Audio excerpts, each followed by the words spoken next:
Hey guys, it's Sam, and this is my spoilery gush for Red Seas Under Red Skies by Scott Lynch. As I said, this video will have spoilers, so if you haven't read this book, go ahead and check out my spoiler-free review, which will link on the screen. So let's just dive right into it. I loved that this was Pirates of the Caribbean mixed with Ocean's 11, like I said in my review. Like, I've been wanting a pirate book, and there's some people that say that this isn't a pirate book, but I would disagree. Like, over 50% of this book is spent in pirate situations and with pirates and trying to be a pirate and like all this stuff. So while Jean and Locke aren't technically pirates, as I say in the book, their pirates are thieves and they're kind of like brethren of the thieves, and I really enjoy that highly. So I would say this is a pirate book. I hope to see these pirate characters more in future books. I don't know if that's going to happen, but I want to because I love all of them.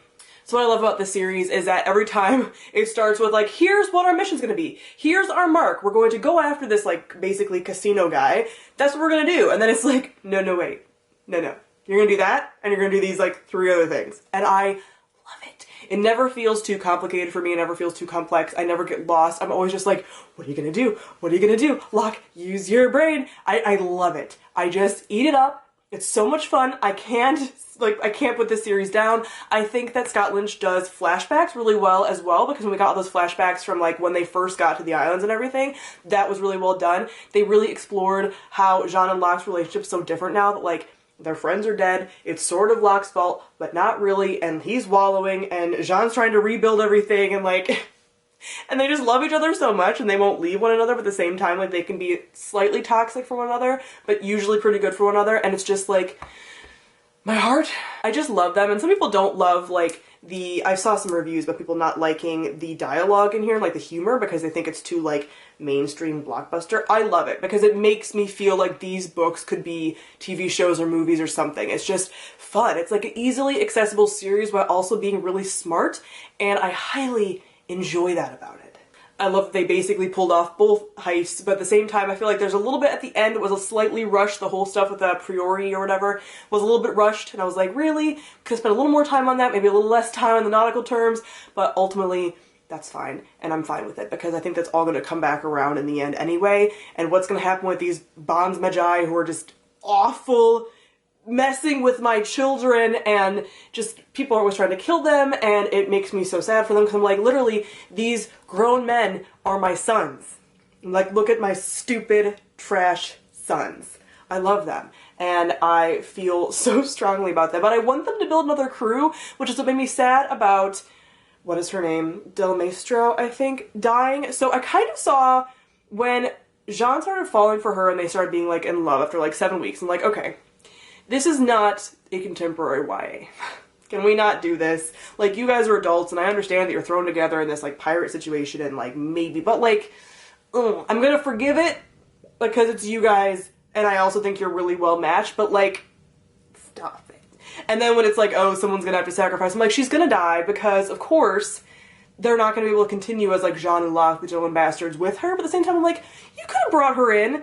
Sabbath is out there somewhere, like, doing stuff, so you could have, like, you guys had a plan, and I really would have preferred them to just, like, start kind of a new band, and the fact that she died is like, oh, does the lady have to die? But I didn't feel like she died for his character development at all. Like, I feel like Jean is set in his character, so I don't feel like it's one of those, like, fridged women situations, which would have made me really mad. I don't feel like that happened, but I do feel like they could have continued with her.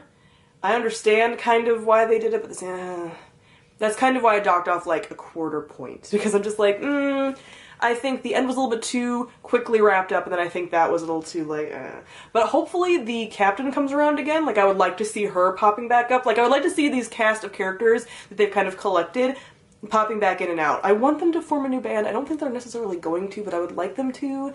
And I also think it's really funny that they thought that they screwed over Requin and they didn't.